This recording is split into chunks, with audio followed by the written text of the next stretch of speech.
yani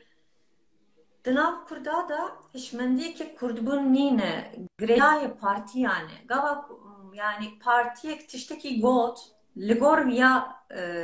kurt hareketlikin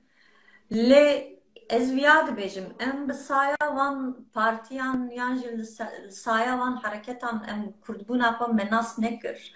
bavê me kalê me yan jî yani dapiran me bapiran me li saya wan nas nekir û ji bo min kurtbûn li ser vanaye yani hemçê ku em wisa bifikirin wisa hereket bikin eger ku em wisa hereket nekin em nikarin werin bahev ji ber ku gava ku ez tiştekî dikim yan jî lîstikekê dileyzim yan jî mesela mihricanek dibe Amedê em bêjin mesela em nikarin tevî mihricanê bibin مخابن جبركو ام گریدای جیکی نینن